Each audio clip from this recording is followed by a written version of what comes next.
credit. And our next speakers are coming in from Florida. So it is getting sort of late right now for them too. And we're so excited to have them here. They are our featured power couple. This is one of our most exciting segments for our event. We get to hear from a couple, and they're actually going to talk about how to be a power couple that works together. Like, how do you make that work? So they should be coming on the stage. Here we go. Here is Tori and Chad Masters. Hello. So happy to be here. We're so excited. If you don't mind, I was actually filming this. It's kind of exciting. Welcome to the vlog. Yeah. I love that. Welcome back to your channel. Okay, well, I was just going to turn it over to you guys. We're all ears. We want to hear everything you have to say. So everyone, over to Tori and Chad Masters. You're so sweet. Thank you.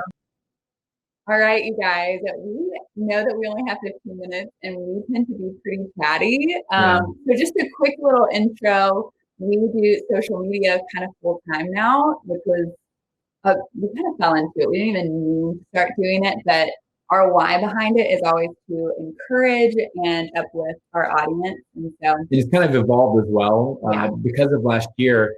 It went from, just encouraging people to now like building communities. Online communities, because people weren't able to meet with people in person. So we started to see the value of building good relationships. And I know you guys probably all know this stuff, but the leading sociologists are finding that we're experiencing more depression, anxiety, and loneliness than ever before. But we've never been more connected. I mean, we're talking to you all. We have our phones next to us. We're filming for our YouTube channel. Everything is going on. I mean, we have TikTok, Twitter, Facebook, Instagram, we have everything.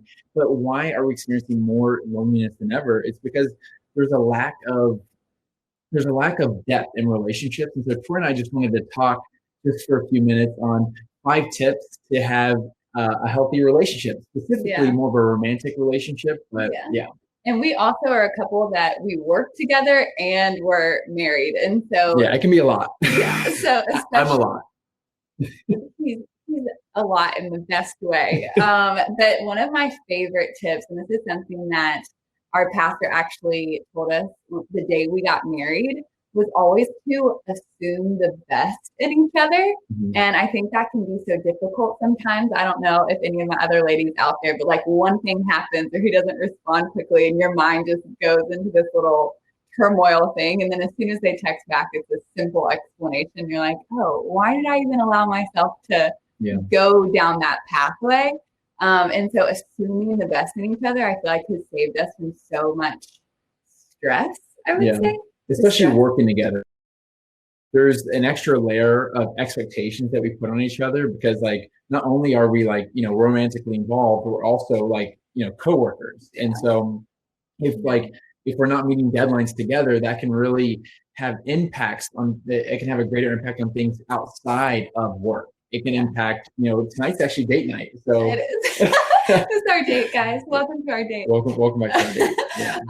But also we put on there same kind of, tip, but we're on the same team and we're both very competitive people individually. And so remembering that a win for him is a win for me and vice versa, I feel like has been really important for our relationship and working together and what we do and remembering that we are on the same team. It's not a competition. Which leads us to our second tip, which is to create a shared vision together with your partner. And because Tori and I, we're so blessed in the aspect that it just kind of happened naturally, but we have plenty of friends and other people that we've seen where it hasn't always been as easy to create a vision where you both want and are walking toward the same thing.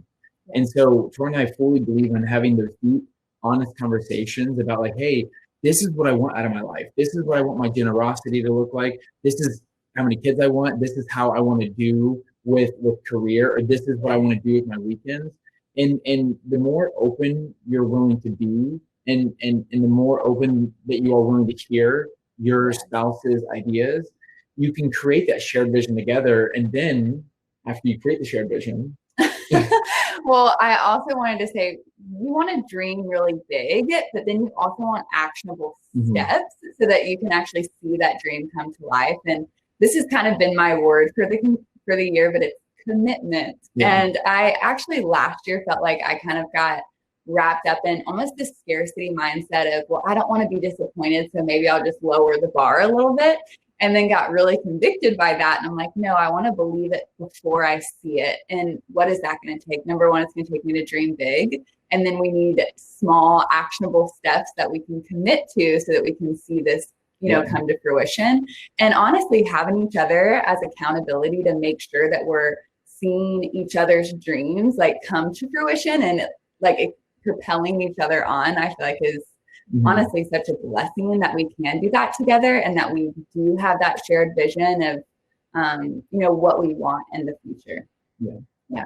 We'll go to the next step. Yeah. Next step is continue pursuing each other because we work together, it can be so easy for work to become 24/7 and all we talk about and all we want to keep doing. And honestly, you guys, this week has been wild with work. And so we actually have date night on the calendars now and we prioritize it. It's important to us.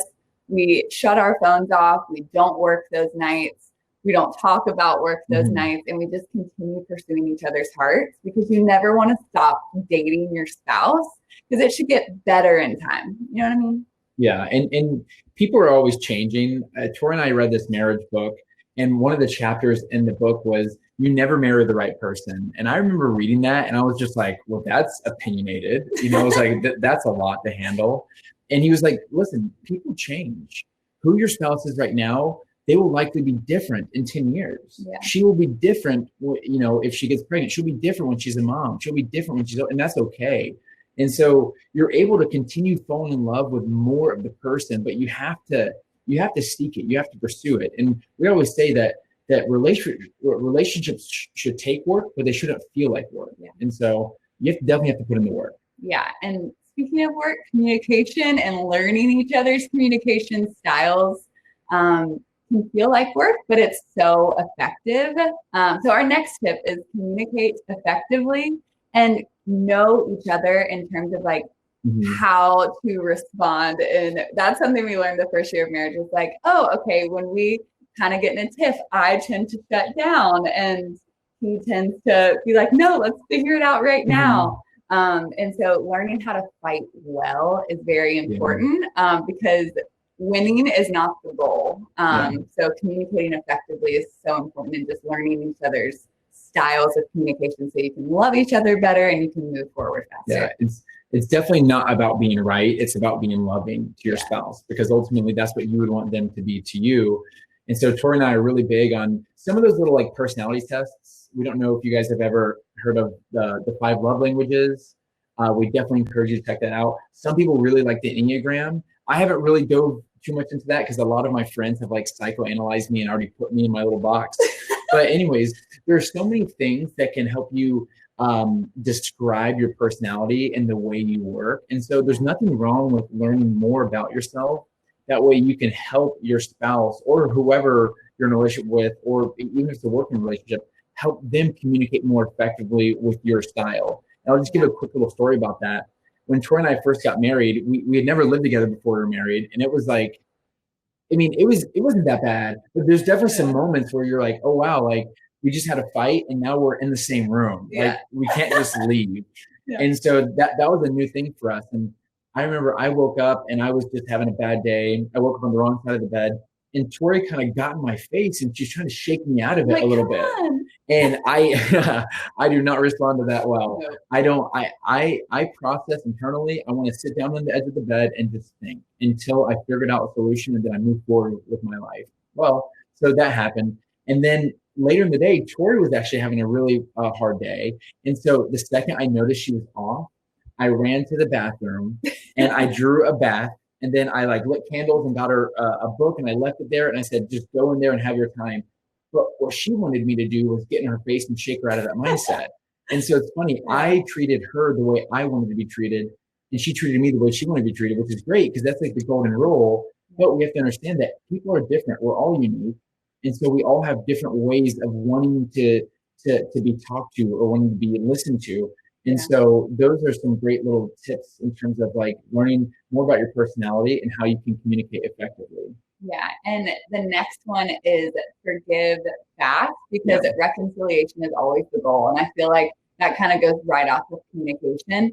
I think a lot of times we can get caught up in the, well, I'm just going to be stubborn and have pride because I want to be right. But for a marriage, for a relationship to move forward, reconciliation is always the goal. And something we always say to our friends who are in relationships is try to outserve the person and your relationship is going to thrive. Because if you walk in every single day being like, how can I outserve my spouse? Then you're going to go about the day very different. They're going to feel seen and loved and heard.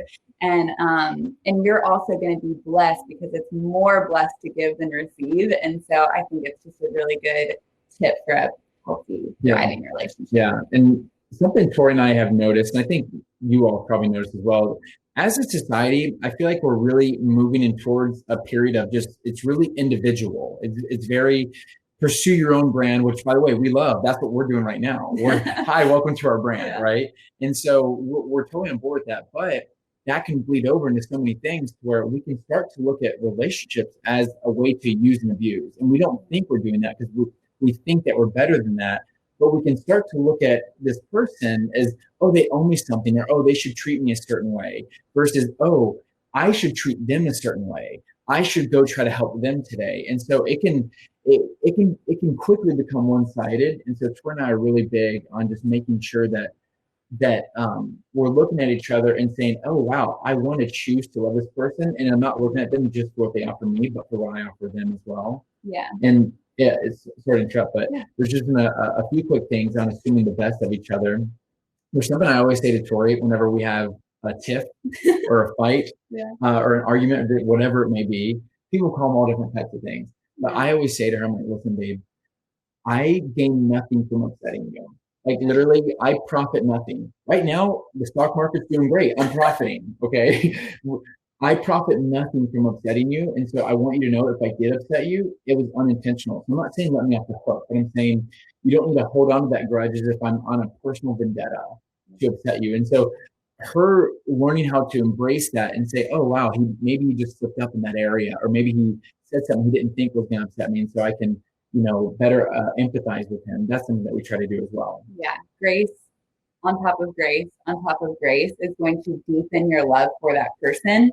And that's kind of what we were saying in terms of like try to outserve, because I feel like when you see married couples who have been married 50, 60, 70 years, and you're like, wow, that's the goal. But they've walked through some hard stuff, and they look at their spouse and they say, I'm going to give you grace, and I'm going to forgive you, and I'm going to give you more grace, and I'm going to give you more grace. And even when I don't want to, I'm going to give you more grace. And with each level, your love deepens for that person. And I feel like it creates this strength for you to move forward. And so, yeah.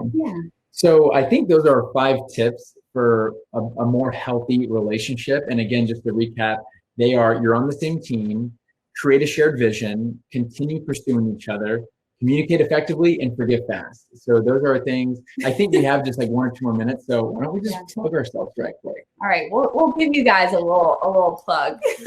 You can find us on YouTube at Tori and Chad Masters, Instagram Tori Masters and Chad Masters. We have a podcast as well that's daily, called the Messy Masterpiece Podcast, where we do daily devotionals. And so, I think that's all we do. Yep. We're so cute. We're like, this is super adorable. And those were awesome tips. So I'm like, hopefully someone will type those in the chat. Yes. I was going to ask you to repeat those. Because I really want to record that so I could. Yes, for sure. And we can definitely send you guys a little email if you want to send those out too. But I'll say it one more time. Perfect. Okay. On this. Let's hear it. Okay, ready? We're on the same team. Create a shared vision. Nice. Continue pursuing each other. Communicate effectively and forgive fast. Oh, that's amazing. So okay, I'm going to send that to my husband. I love it. Thank you guys so much for joining us tonight. That was awesome. We're definitely going to follow you and check out your podcast. Aw, thank you guys. Thanks for having us. Bye-bye, y'all. Bye.